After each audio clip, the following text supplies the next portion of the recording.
We call the meeting to order at 6:03. Roll call. Nick, Here. Christine's here. Alan, Here. John, absent.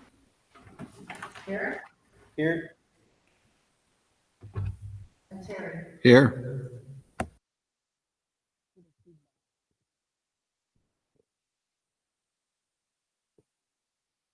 Already we have pledge allegiance.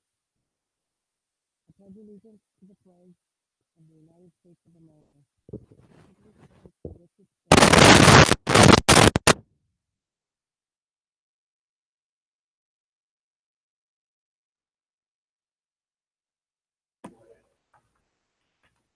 I wasn't muted. I can't hear you.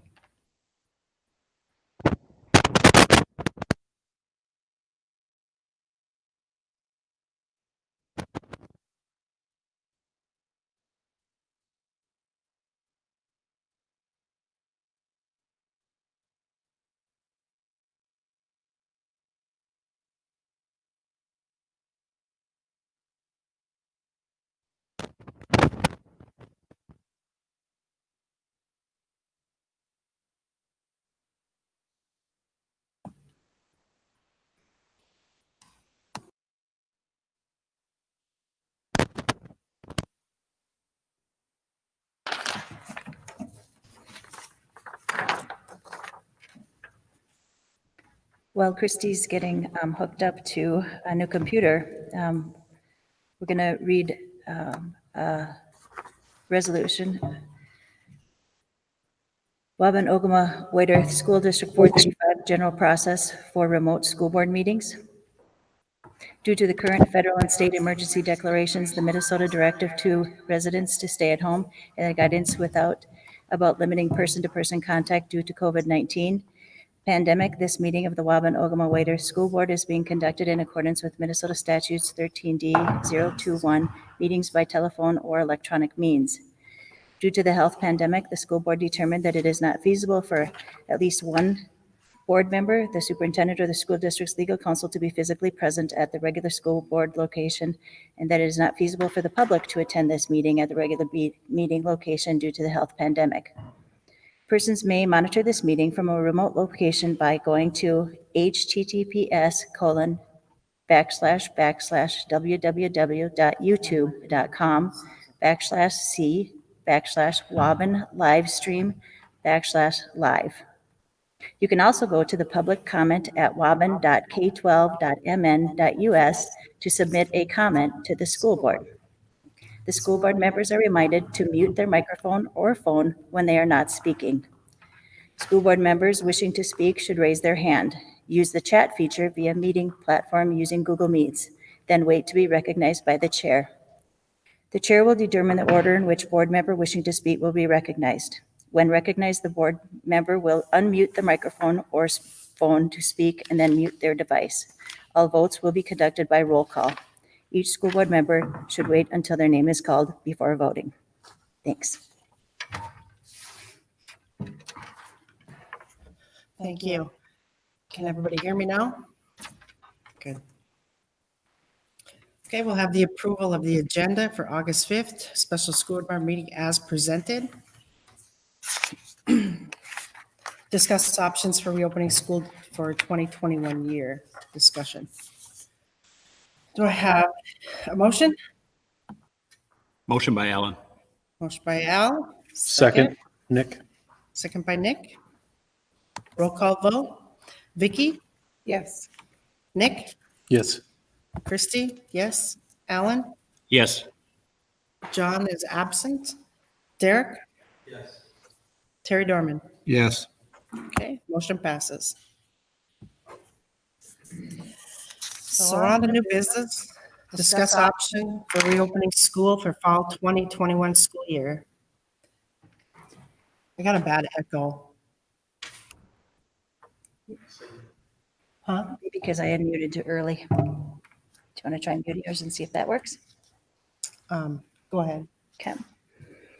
Well, to start us out, tonight's purpose of the meeting really is just to review some options, to look at getting some guidance and direction from the board, and then moving forward with the next stage of planning. To start us out in front of you, you have the guidance for families. And the purpose of that is it's got just a really nice shortcut or summary of the 3 scenarios. And we'll start out just for a brief review of the 3 scenarios in front of us, and then where we are at with our number of cases per 10,000 to review that with you. If you go to the second page, on the back of the second page, it starts out with the 3 scenarios that we have for options in reopening schools. Scenario 1 is in-person learning for all. Scenario 2 is hybrid learning with strict social distancing and capacity limits. And scenario 3 is distance learning 10,000. As you look through, there's the overview. I'm not going to go through this all, but I gave it to you for your review. But the overview of that in-person learning for all isn't like it was in the past without COVID-19. It's in-person learning with social distancing and some other safety features as you go through, making sure that we have a lot of those safety, COVID-19 safety priorities in place, social distancing, making sure that we're able to make sure that our kids are COVID-19 safe.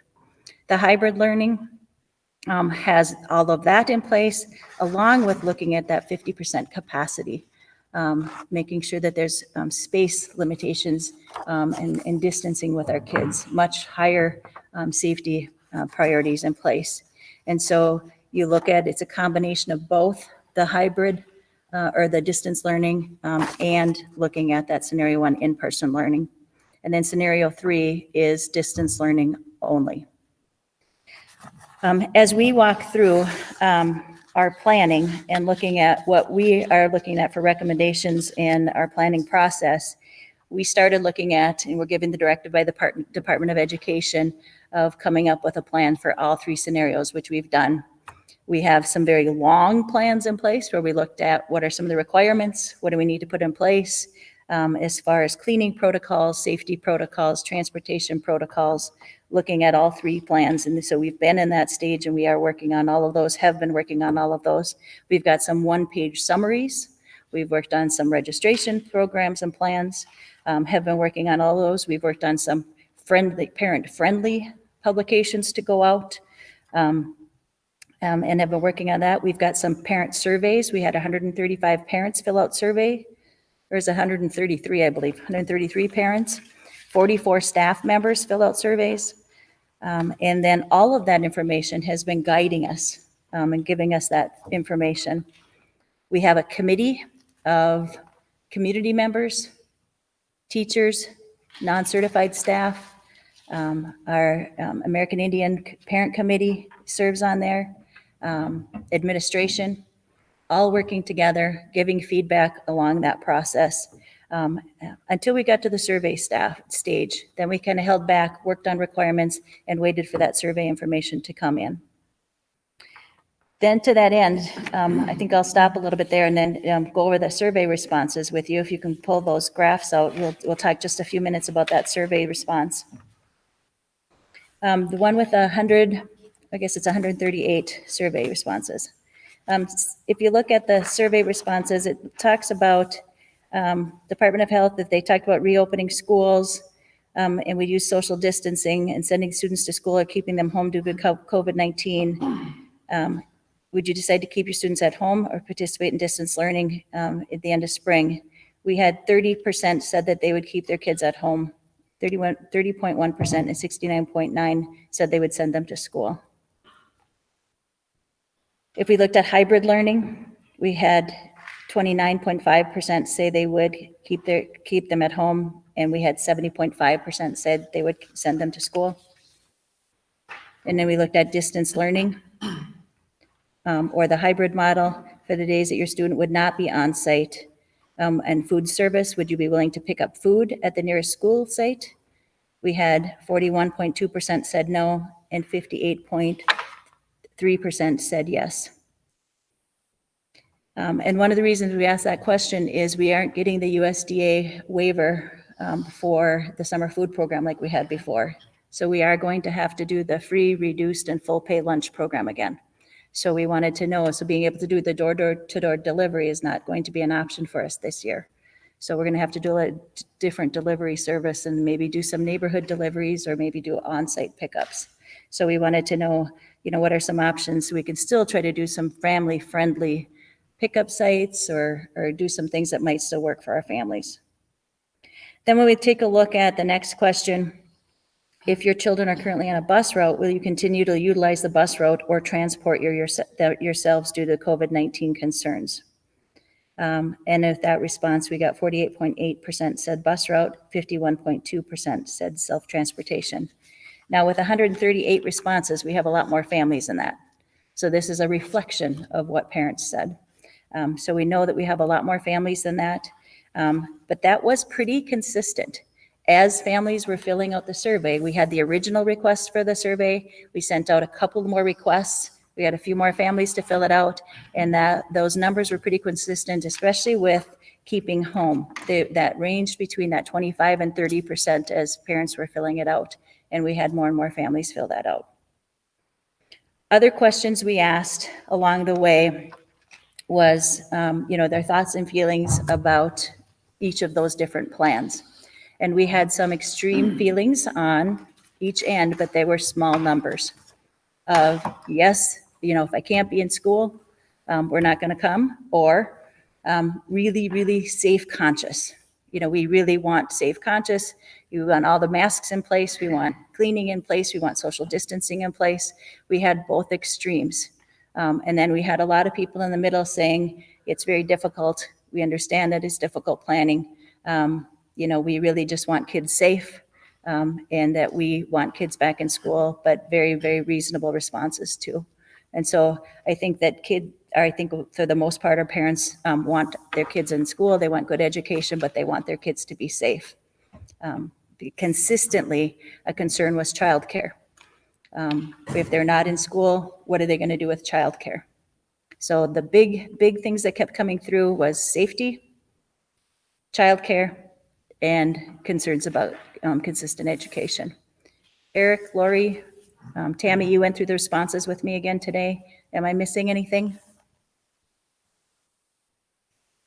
Okay. So, we take those things into consideration, and one of the difficult things is when you're looking at trying to come up with the best educational plan you can, and when you're looking at your decision as a board, we want to make sure that, and we've been given the directive, is you base it on data, you base it on what's the best safe decision for kids, and then how we can best deliver the best educational plan we can under those circumstances. And I don't think there's anyone that I've talked to who doesn't want kids back in school. But we got to base it on data, we have to base it on safety, and we have to base it on the resources our school has in order to do that. And those are some of the things I'm going to talk about next. So we take into consideration those survey responses, definitely. When we talked with our staff and got survey results back from our staff, 44 staff members responded, and that was non-certified and certified. And out of that group, we had some of our staff say that they had some health concerns and would be concerned about coming back. They were health compromised. At this point, that's, we had three certified and 4 non-certified. We know that we will have some more that have concerns. We have some that were very concerned and saying, we want kids back in the building. We are concerned about their safety and how we're going to be able to do that if we're all here. How are we going to social distance? How are we going to be able to do meals? How are we going to be able to learn and be able to keep kids safe? How are we going to keep staff safe? So we know that safety is on the minds of many, many people. On the same hand, we also know that everybody wants kids here. That's a consistent theme. When we talked about the hybrid plan, a lot of the staff said we need professional development. We need to learn how to do that. We need to know what best practices are, and we need to continue to learn. What we got feedback on distance learning, we had both from parents and from staff, we had both, that we learned some things that we could do better. We had some staff that said it went great. I think I would do the same things. I had great success. And we had parents that said it worked really well for us. We want to do distance learning again. We want to continue. And so I think that Others said we need some professional development. We want to learn to do it even better than we did. So we learned that we need to, regardless what we do, we need to get some professional development before we go back into the new plan. Anything I missed there on the staff survey? Okay. Any questions at this point for me? Okay. Next, I'm going to move into the public health. Had a meeting with Monoman Public Health with some of the area schools and talked about our data and where we're at.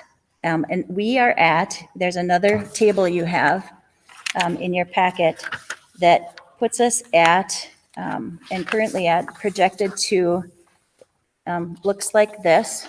I don't even know if I can show it at the camera, right? But it shows us at in-person for elementary and at hybrid right now. And so that's what we would be projected, and that's what when the MDE and the governor made their announcement that that's what we would projected to go back to school. And that's where we currently are at, is in-person elementary and high school or middle school and high school going back to school, or secondary going back to school. And so when we visited with Monoman Public Health, that's where we are current with our numbers with the Monoman site. And visited with them, and the plan is to meet with them every Thursday. Updated numbers come out Thursday morning. So we will meet as a group every Thursday afternoon with Monoman Public Health and White Earth Public Health and the area schools to get updated numbers. We did talk about the Minnesota Department of Education's plan was for us to wait until the week before school starts to make an announcement. We feel, and many of the schools feel, that's way too late.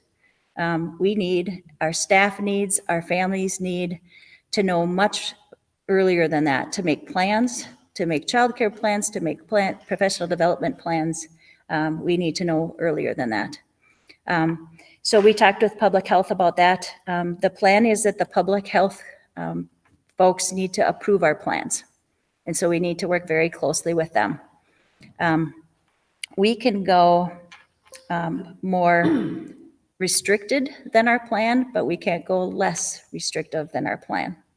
So one of the concerns that we have is that we know that our cases are having a slow incline. And so one of the concerns that we have is when we are in an in-person in elementary and a hybrid with our secondary, is that as we get closer to school and make a decision, we could be a week or two into school, and then they say, oh, now you're a full hybrid. And then we have to take a week off of school and then replan, and then everybody's in flux again. And so that's one of the concerns we have. And so we talked about those scenarios with public health and how they would support us and how they would help us through that process. And they are going to be part of our response team and help us and families work through those scenarios if they were to happen. When I visited with Becker County, the numbers are a little bit different. And so if you look at the next sheet, this is off of a site that is updated daily. And if you look at the Monoman County numbers and the Becker County numbers, the new case score as of today for Monoman is a 10.9. And the new case for Becker County is a 19. If you go back to that other score, we're not that far away. And what you need to know about this one is when it's updated daily, they always go by 2 weeks. And so they go back, this 19 on Becker County would be averaged with the week before. So the 2-week score would be much less than the 19. So it would probably be more down in the 9-10s. So it's always goes, and if you watch the COVID scores per 10,000, it will go like this, just like our COVID rates go. And so when you look at that score, it'll talk about new cases, and then it's the cases per 10,000 is what determines where we are. But one of the reasons I wanted you to see that is that we go by both counties. And when we look at that other table, is we can, in any given 2 weeks, go from in-person hybrid to hybrid distance or a hybrid. And my concern is when we're working with 2 counties that have numbers like that and we're accountable to 2 counties, that my concern is I don't want to be throwing our children, our staff, and our families in and out of any models. And what public health has told us is that they're gonna, just because there's a flux, a 1-week flux in a case, they're not gonna make us change in 1 week. But we know that those numbers are slowly increasing. What I was told is the average positive case trend is trending downer to younger ages in Becker County. And that was from Becker County Public Health. We know that the average COVID case is trending up in overall cases. And so we know that that's going to continue to trend up. And so one of the recommendations, or the recommendation that we're making, is that we start the year in a hybrid in our K through 12. And that's because then we can have our staff have time to have effective professional development, have time to work with our communities and helping provide our families, or work with our community resources, so that families on their off days, and what that would look like is an ABD cycle. So families would be on site on A days, so Mondays and Wednesdays, A's would come to school. B would come to school on Tuesdays and Thursdays, and on Fridays would be distance learning for everybody. And what we would try to do to work with those families with childcare concerns is work with our childcare providers, work with our, see if we can get Boys and Girls Club. I don't know if that's even an option, but see if we can get Boys and Girls Club going again. See if we can partner with some of those community resources, and then even get them trained on how do you work with Google? How do you work with computers? How can we get them to log in on the days? Do some of those things that we weren't able to do in the spring, and get some time to do some training and staff development and professional development, to do some partnering with some of the community resources. See if that's even feasible. Just to see what resources are out there and see what partnering we can do. Work with some of our non-certified staff to do some training for tutoring, do some resources there. If we're in the hybrid model or the distance learning model, we will be doing tier 1 childcare. And so we would have that on site, and we'd be doing learning labs on site. The other thing that's a barrier to us, and Lori, you can jump in here at any time. We've looked at the option of trying to do in-person learning with our elementary school. We have issues with large class sizes and trying to do distance learning with the facility limitations we have, and the staffing, and trying to spread that out with the staff we have, and the staffing limitations we have, is a challenge. Did you want to speak to that at all, Lori? Yeah, just looking at the numbers, we need to add an extra section for 2 different grade levels.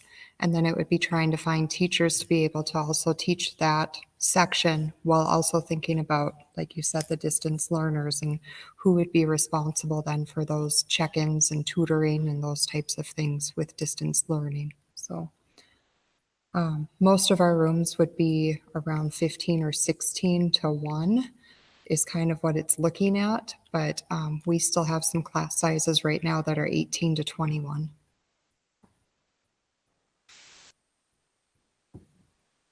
So we did run feasibility with what that would look like to try to meet that, if we could be in person, what that looked like. Do we have the staffing capabilities to do that, plus serve our distance learners at home?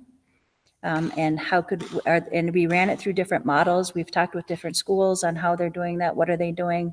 Are we able to do that? And could we do that?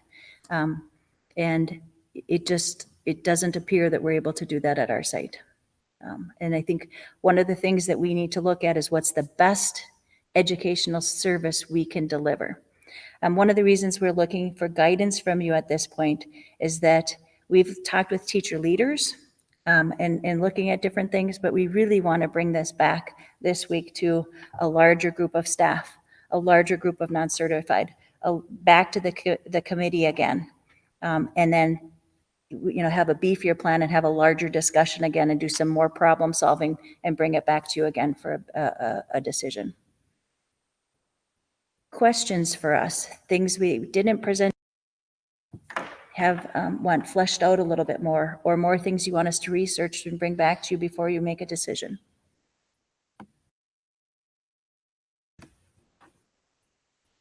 What would happen, say things go well? What would happen with our elementary if we have to go face to face?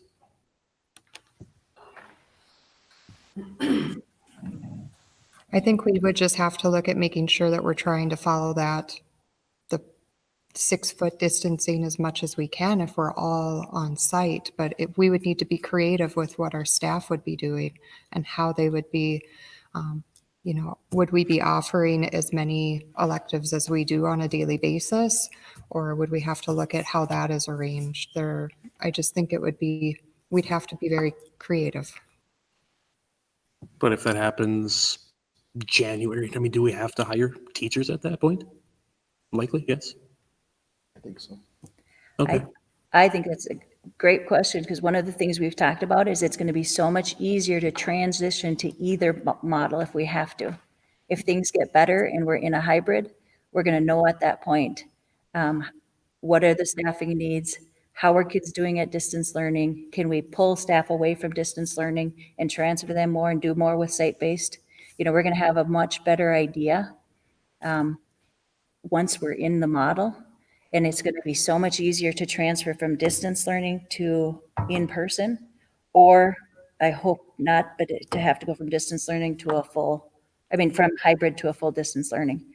But that's the other advantage to starting with a hybrid, is that either way we have to go. Let's say we're in this for 3 weeks and we find out that the numbers go well for us and everybody's masking up, everybody's doing well, and our numbers go down and we're able to go full in person and people start coming back and we have fewer distance learning and and all those restrictions start to go away. The governor loosens up restrictions for in-person. If the restrictions for in-person learning go down and the COVID threat goes down, then we'll be able to do more with in-person learning. So it'll be an easier transition for us. Because remember, these are current guidelines based on current COVID situations. If the COVID pandemic situation changes, then the in-person guidelines might change too. So for us being in hybrid, it makes it an easier transition for us, and it makes us easier to see where our resources are being used and what we're able to do with them. So very good question. And then 2, I mean, are we just always going off Becker County, or is it higher of the 2, or how? You have to go with the higher of the two, the most significant. 2 factors. Yeah. So, and they did that because they thought that was an advantage for you, because you'd only be using one. But so far, we're in this to week 2, and I've had to flop for 2 weeks.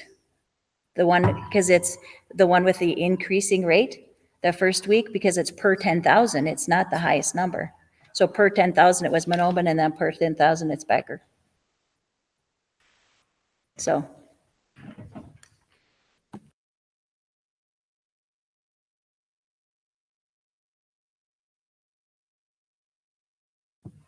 Are there any other questions or things you'd like us to research or get back to you?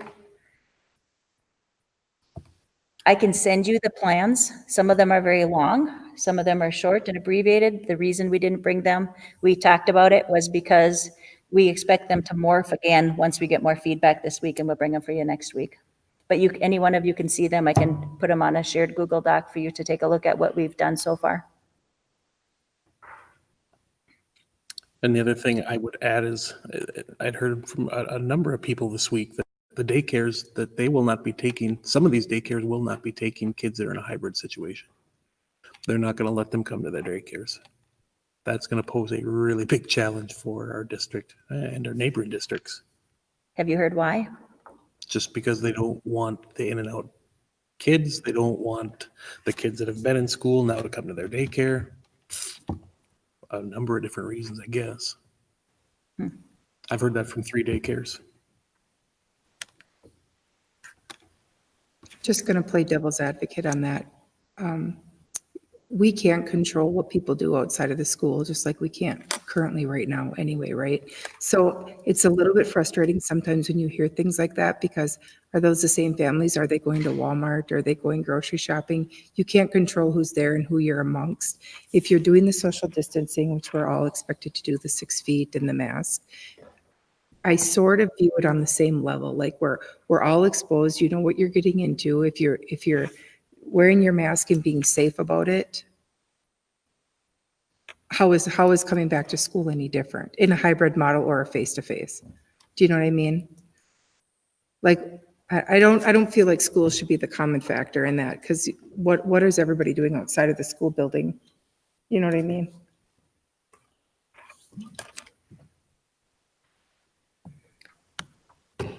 Well, and I feel like we're making the safest decision we can for kids by going hybrid and still getting that face-to-face time that people are asking for. But and then from there, we can make a decision based on our numbers. You know, that's our advice at this point. You know, and like I said, the numbers may change and the big decision in now is what's our back to school? That doesn't mean we're going to stay in that, but what's our back to school? The other thing is it's the hardest one to plan for. That's why I want the professional development up front. That's why I want families have time to plan for it. The worst thing that would happen to our staff and our families is for us to have to change to a hybrid a week or two in.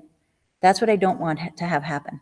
I don't want to have that happen, and it's very likely that's going to happen. And so we don't want anybody to have that happen to them. If we're going to, that's the hardest to plan for our families. That's the hardest to plan for a district. And so I want us to have time to plan for that. I want us to be strategic. I want us to be smart about this. It's the safest, and I want us to have the most time. I want our staff to have time. I want our district to have time, and I want our families to have time to be smart about this. So that's my hope, is that we can make a good, solid educational plan, family plans, community plans, to do what's best for our kids. At least on this one for Becker County, where the new case score is 19. Did you say the score is lower than that, or is that indeed the score that we have to then plug into the number of cases per 10,000 over 14 days? It will be averaged with last week's score. So tomorrow it will be adjusted again. So it's always averaged every Thursday, and it will be averaged in with last week's score for a 2-week score. So it'll be less than that.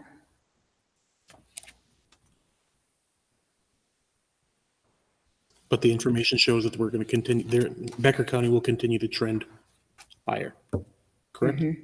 Yeah, that's what I'm told by Becker County, is that it's a slow average increase. Yeah, at this point, it's trending. And actually, if you look at the Minnesota trend, it's a slow average trend. It's slowing. So did they take into account, say, if a family of 6 all had it, and then instead of across, do they still count that as 6, or they're with the COVID testing? What they talked about is I think it was, I think which one it was. They talked about in Monoman County that sometimes when a family gets it, the family doesn't test. But that's what they've seen, is that if somebody in the family gets the test and the rest of them get it, they assume they have it and they don't report. That they actually encourage them to report it because it's easier for them to do tracing. And if they don't report it by every individual person in the family, then they can't do the tracing. But many times what they see is, let's say if one person in the family gets it, then they're all sick, they assume they all have it and they just stay home. And they don't go in, they don't get tested, they don't report it. And then it's hard for the public health then to do the tracing. And so they really are trying to inform the public that if anybody gets it in another family, and if they're diagnosed with it and somebody else in the family gets it, that they do report it. So they are finding that in some of those cases, it's underreported because people just assume they have it. They have the symptoms, they're in the same household, they just self-quarantine. So they feel like some of those are underreported. And that's the only conversation I had. So that's the only direct knowledge I would know, I would have. I don't know anything else.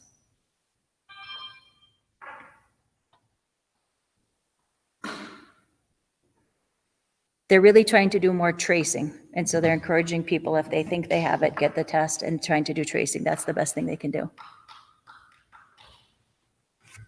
So like with the bus transportation, would you just run the regular routes every day? No matter, instead of trying to change the routes up all the time, just run a regular route and you pick up whoever's on the route? Well, here's what we're hoping to do, and it's going to take a big team, but we hope on the ABAD days to try to do that by families, because we're very concerned about our families with childcare. And so we feel like those families that have multi-age children, it will be easier on them if we can have them come on the same days instead of doing that by grades. And so we're going to have the bus drivers and probably have a cross-section of staff be able to help us with the routes. And so we're going to really do it by families and break our days up, and then also have to be balancing that by class sizes. So the routes may change significantly. And then plus we have to be worried about that 50% capacity and social distancing. So the routes may change significantly.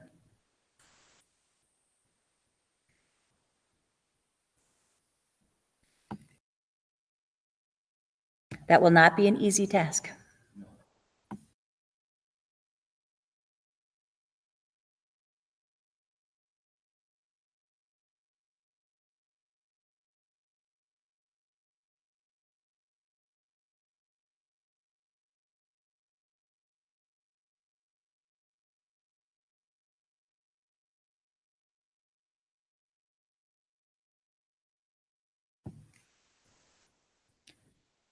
I would encourage, if you have questions throughout the week, if you get questions from the community throughout the week, that you forward them to, one of us on the administrative team, so that we can bring those forward to the committees that we serve on, that we're working with the staff, so that we can flesh those out as best we can this week. If you have concerns, come in and visit, so we can flesh it out as good. These are not easy decisions. They're very, very difficult decisions, I know. So, and there isn't a decision that's going to make everybody happy. There just isn't. And so, please let us know what you're thinking and what concerns are. And if you have some ideas, we'd love to continue to flesh those out as best we can. This will be another busy week.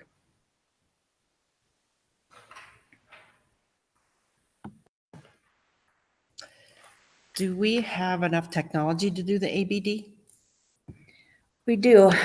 We may be having to fill in some computers with our staff with Chromebooks if they're short with some Chromebooks to do work from home. We are hoping to have staff on site because we believe that'll be best for collaboration. And with the hybrid, obviously, we have to have staff on site. But even on Fridays, we hope to do some PLCs and collaboration, and even on the distance learning day. So we really believe that as we can fill in more Chromebooks with our staff over time, that's where we need to do some more filling in. So and then I think with pre-K, we might be a little short, but otherwise we should be okay. I just talked with Travis today. If we have staff using their staff computers, and maybe a little short with pre-K, but otherwise we got the rest of them covered. He said he'd be able to tell me for sure by Friday an exact number. But otherwise, everybody should be able to have a device.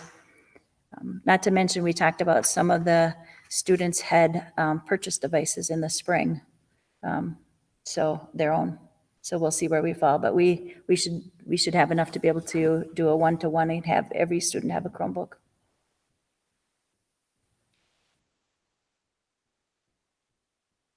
Mhm.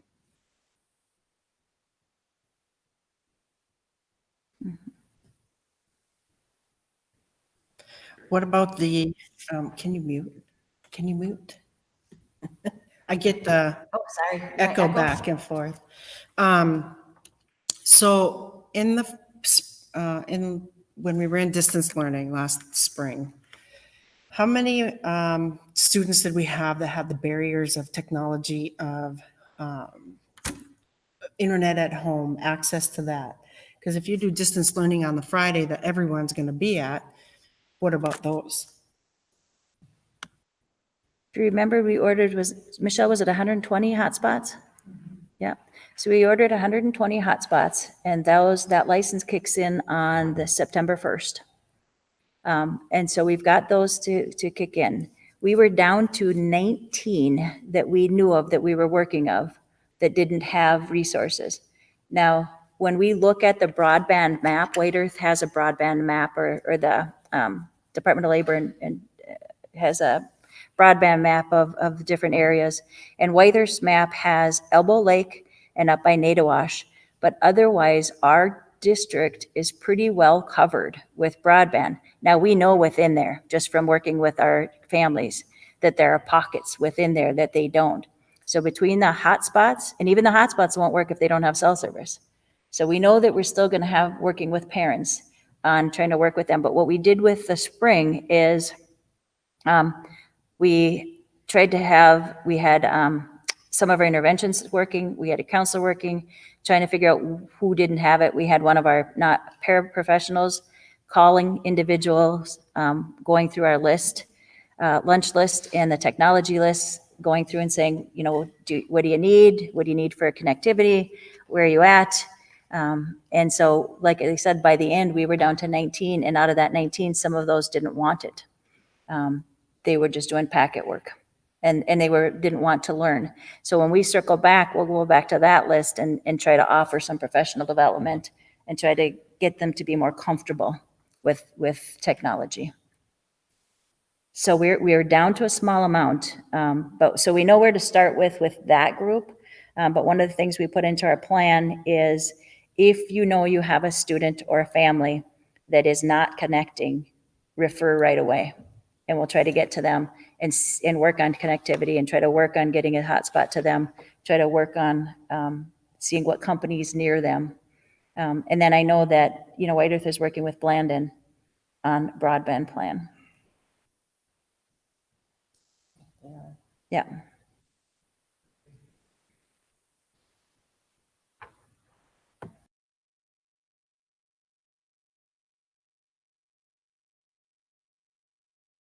So long story short, we should be in much better position than we were in the spring. And by the end of that, we were in a pretty good position last spring. So let's say if a kid shows up and has a fever and stuff like that, what's going to be the process for, do they have to go home? Do they have to get tested before they come back? Like, what is that going to be? The protocol, there's a health check protocol, similar to, everybody has to do the temperature and then ask all those symptom questions. And actually, it's supposed to be before they get on the bus. So we're looking at having some, assistance on the bus. So I have the bus drivers, talking about that or thinking about what that's going to look like or what they would like, whether they need bus monitors or how they're going to do that. But health checks even before they get on the bus. And then when they come in, we'll have stations, health stations, and spread out. So we've talked about having, the 4th, 5th, and 6th graders having a different entry, and, the 7th through 12th graders coming in, and then having the station spread out here. And then Ogama having them spread out in the gym so that we can maintain social distancing for the health check-ins. And then we'll have the ones on the bus. Michelle maybe talked about some wristbands, or we had talked maybe some stickers, so that we come in, they already know that they've had a health check, and they can just come through and make it as easy as we can for the kids, so they're not having to do a second health check. But if they have a fever then over 100.4, then they are not able to come to school until it's a clear check. They don't no longer have a fever and no symptoms. It's not an automatic that they have to have a COVID test if they have a fever. They have to be fever-free.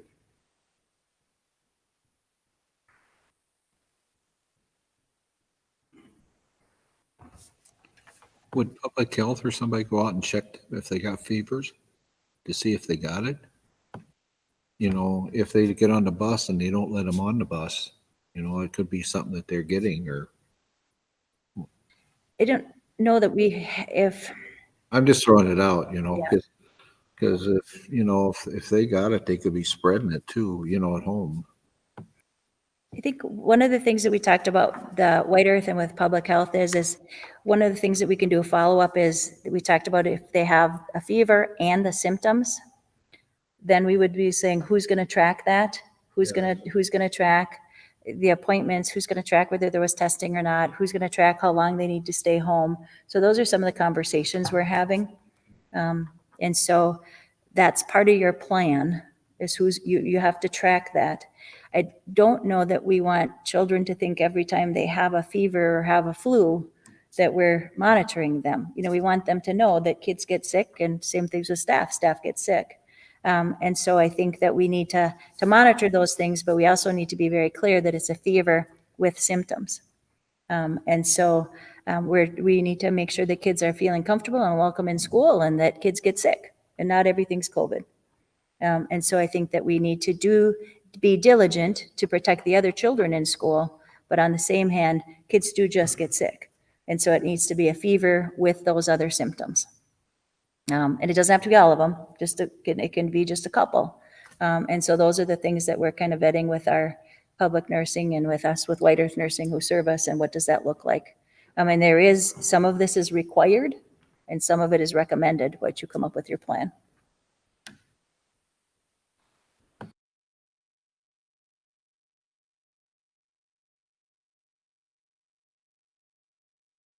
And I'll add, that's why some of the plan is long. So we'll have some long plans that, we will have posted, that if people want to look at the long plans, and then we'll have shorter version summary plans that we'll also have for people to take a look at.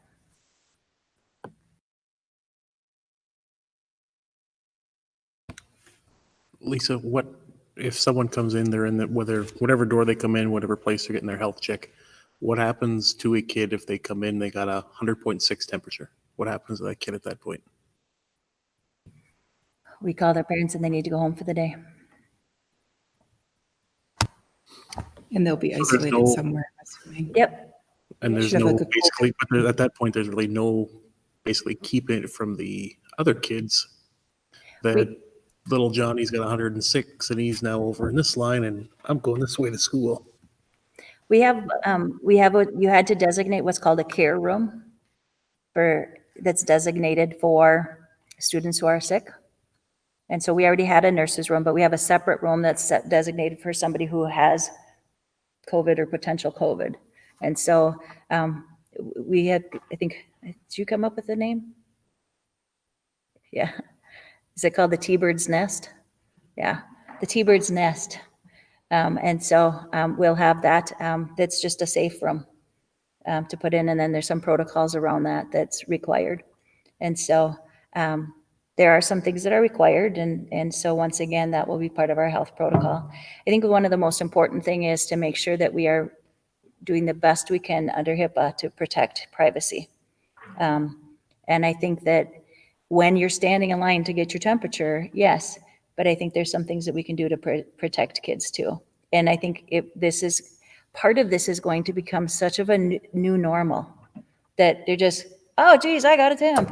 Oh, I didn't. It's just going to be just like buying your lunch ticket to some kids. And I think that is so odd for us to even consider that when that becomes a part of your day is getting your temperature checked, that it's going to be part of just like putting your stuff in your locker.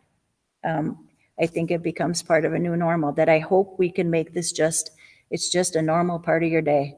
You get your temperature check, you put your stuff away, you go to grab your breakfast and you go to your room, and if you're not feeling good that day, you take the day to make sure you're okay and you're going to do some distance learning that day and we'll see you back the next day, that we hopefully don't make it a traumatic experience for kids. That it's just that we have to be a little bit more careful because we got this thing called COVID floating around and that we have to be a little more careful right now to protect one another. Now, will everybody take it that way? Absolutely not, but we will do our best to protect their privacy and to protect them emotionally.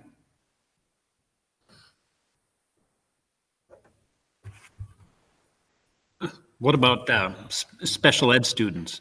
Will that be the same, the AB, the same scenario? Depending on their need and their IEP. Okay. So the IEP won't necessarily change.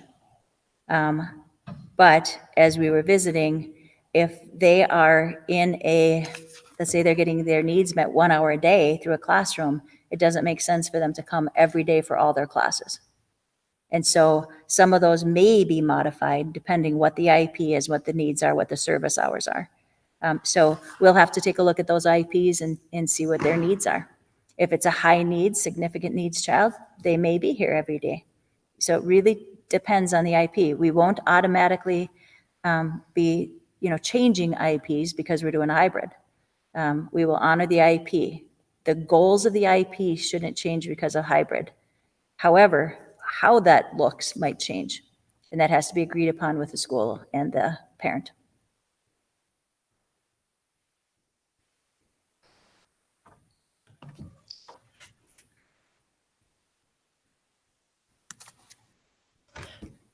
Can we go back to the checks for that?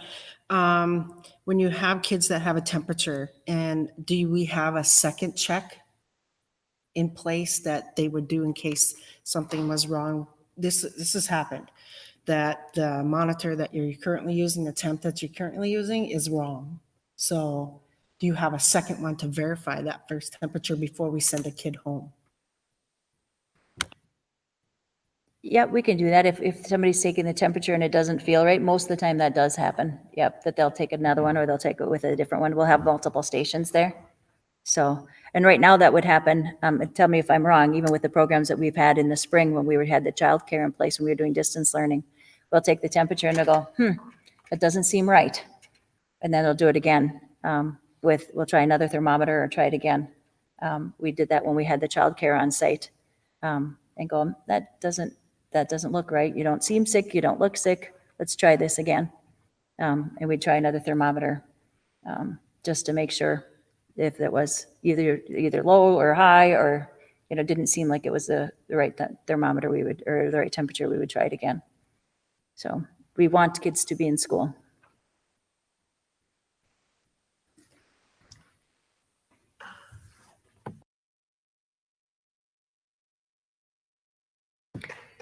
We are really encouraging, lots of times, one of the things we're seeing in the paperwork is that when we're asking for emergency numbers, people are putting themselves down or they're putting their significant other down. And so we're really trying to encourage parents, say not yourself, not your significant other, make sure it's another person for that reason. The other thing the Department of Ed has really stressed is having a family safety plan, that if your family does come down with COVID, where do you going to send your children? So if you as parents get COVID, where are your kids going to go? So your whole family doesn't get it. And so there's we've sent out, it's been on our Facebook site, it's on our COVID-19 site. What is your safety plan? So that your kids can continue to go to school, that they can continue to grow, learn. But what is your emergency plan for that?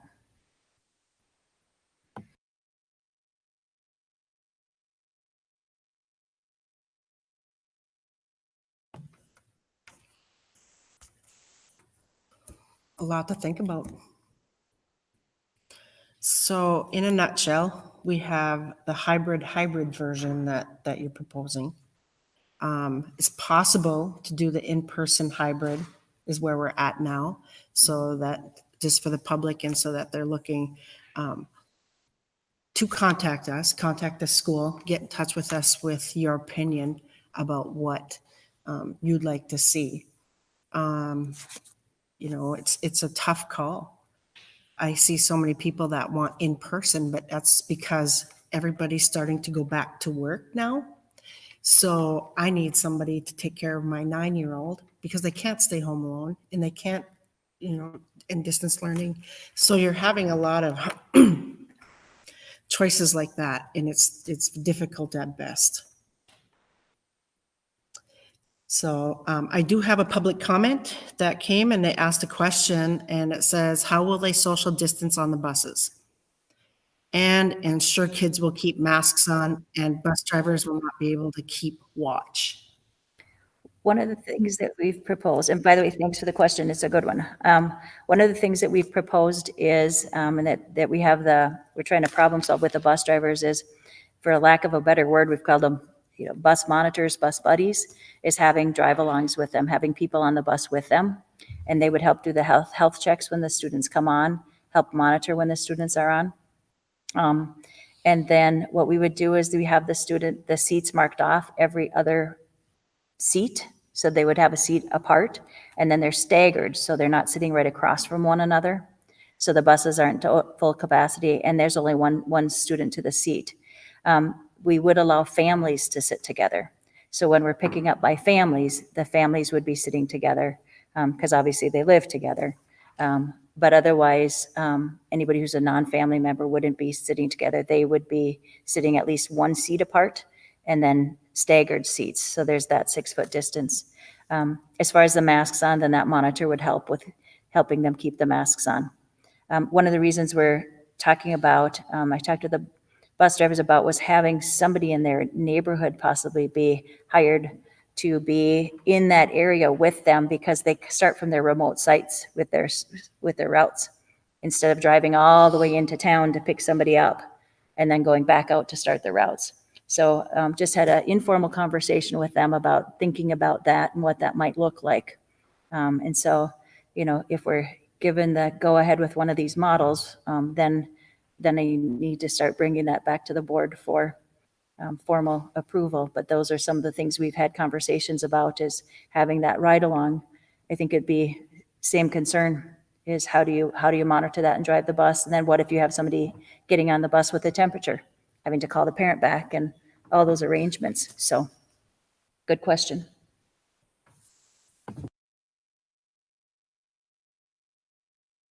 Okay, thank you.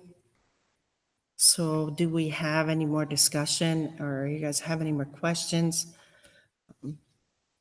Thank you, Lisa, Lori, Eric, everybody involved with getting this put together. Just one more thing to add. Michelle has ordered a ton of PPE supplies. We have ordered masks, shields, gloves, gowns, antiseptics. What else, Michelle? I mean, a lot. She started at end of May, June? Yeah. And so we have been ordering right from the get-go, anticipating this was coming. And then once we got that original order, she kept ordering and has continued to order through the summer. And so we are ahead of the ball curve on some supplies, and she's done a nice job of keeping us ahead and continuing to order things. And so even in that area, I think that we've been very proactive. And then even with our young kids worrying about keeping the masks on, got some shields with little cartoon characters up here. So trying to find ways to be incentives and creative and how to meet their needs. And with maybe some of our kids that are real sensitive to masks and might be able to keep them on, some of our special ed students and just really highly sensitive kids, different kinds of masks, even creative for some of our staff that might need for oral language development to be able to have their mouths seen for young learners. So just has been very creative in getting supplies. So.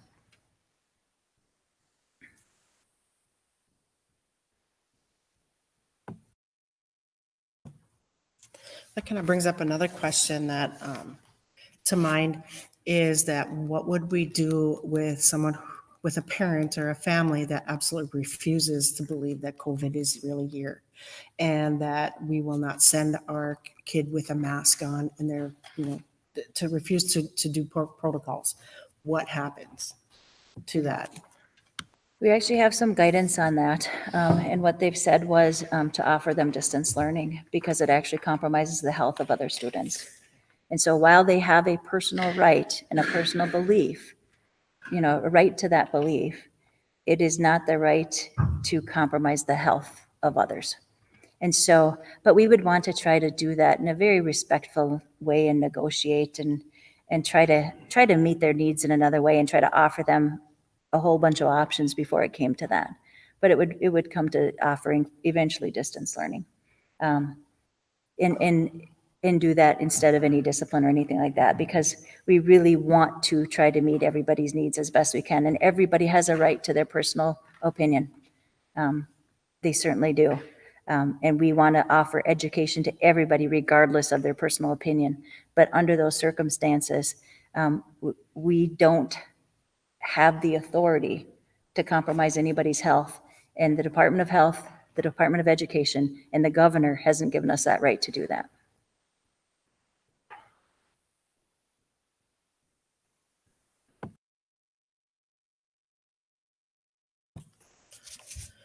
Thank you, Lisa. Does anybody have anything else, or where do you guys want to go from here? You want to have a discussion? Do you want to go back and come back? When were you proposing next week? I would propose a meeting next Wednesday. And then that gives us some time to, once they said, work with our committee again, get back with some staff members, get some feedback from them. Really give us some time to flesh that out with some more staff, the committee, and then come back to you again if you have some feedback for us in that meantime. And then really hope to have a decision next Wednesday so that we could, really, really hit the ground running. I would like some ideas from you if you're thinking we're moving in the right direction, if we should continue moving in this direction.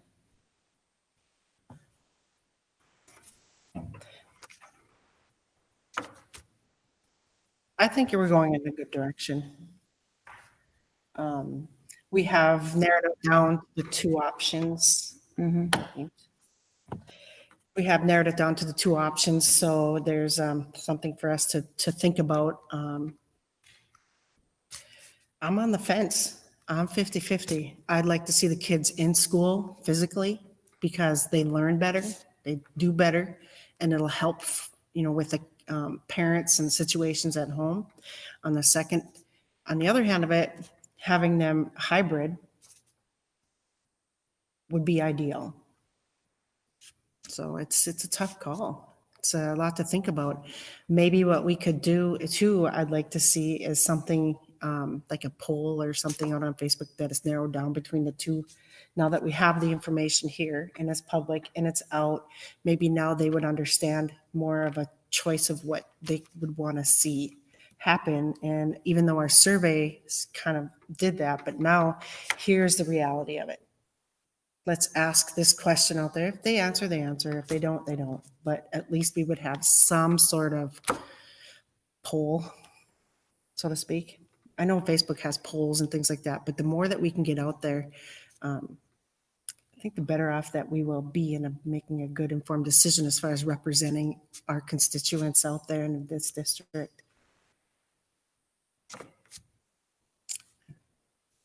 Anybody else?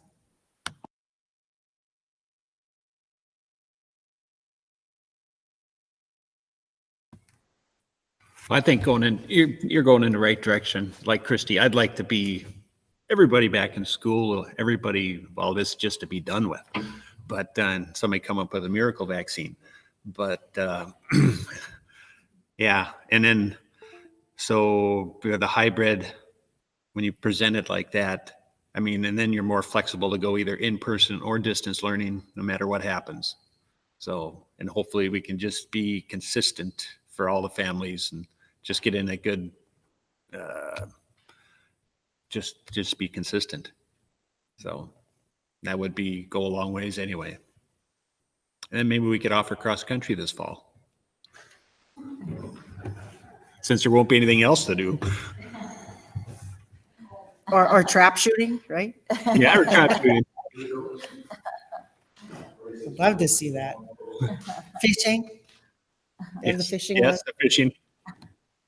Lots more sports that we could think of. Yes. I guess I too, I agree with the options that were laid out as far as a hybrid. Not gonna lie, maybe on the fence as well. But like Chrissy suggested, try and get a poll out there just to see. Like now, here's the two options. What do you want? What do you want to see? We didn't have very great success with our surveys. Maybe that'll change now that we have two definite options that we're considering.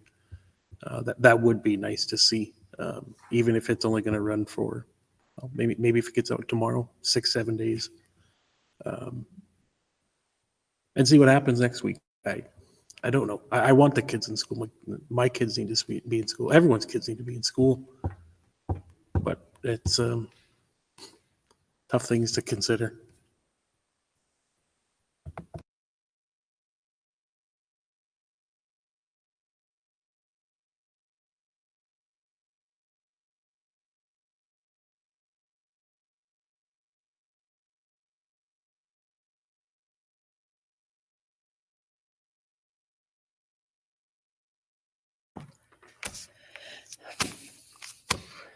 I'm getting a few texts in as we're online. So lots of opinions coming in already.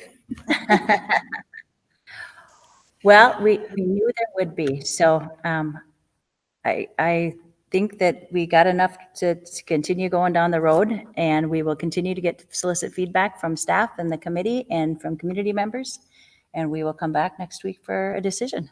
So thank you very much, and we'll continue to select that feedback, and we'll see what happens next week.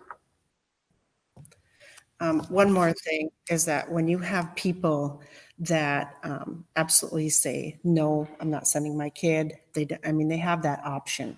So what happens when that option or to that option, and what's part of that? What does that consist of? In other words, the people that are saying, I don't agree with you. I don't want my kid in a hybrid, or I don't want my kid in personal. So what's their choices?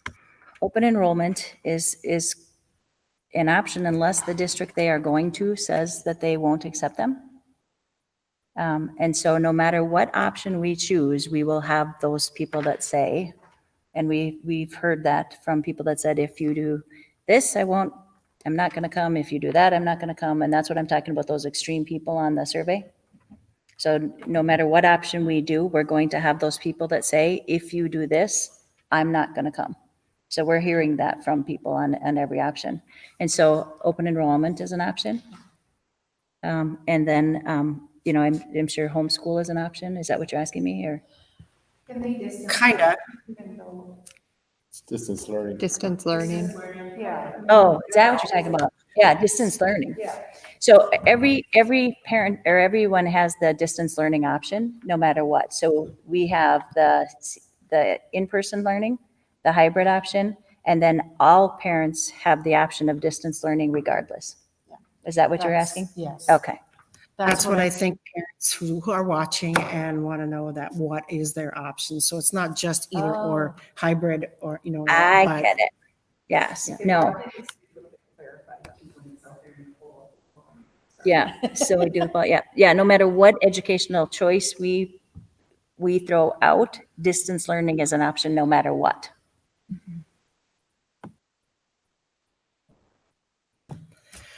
okay.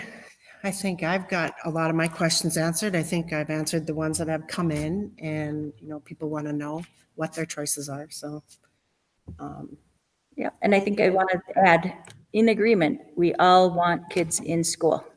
No doubt about that. In-person learning would be ideal, and that's what we would all like.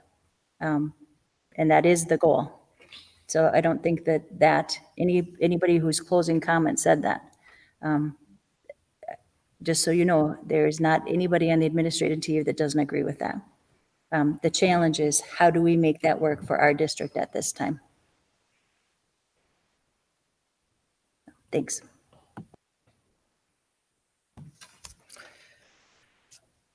okay. So any other discussion? No?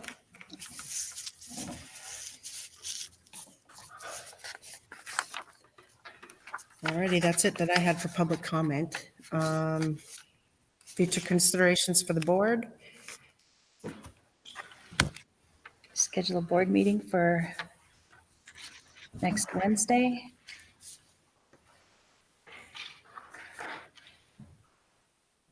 August 12th. August 12th, 6 o'clock. Does that work?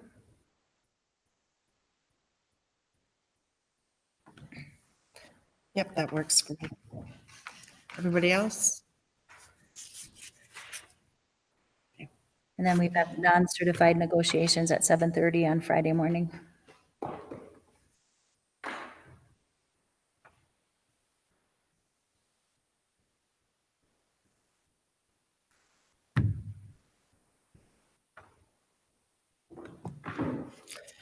Okay, if we have nothing else. If we have nothing else, can I have a motion to adjourn? A motion, Nick? Motion by Nick, second. Second by Derek. Okay. Roll call vote, Vicky, Yes. Yes. Nick, Yes. Christie's a yes, Alan, Yes. John is absent, Derek, Yes.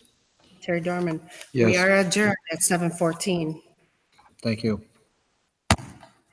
Thank you, everybody. Okay.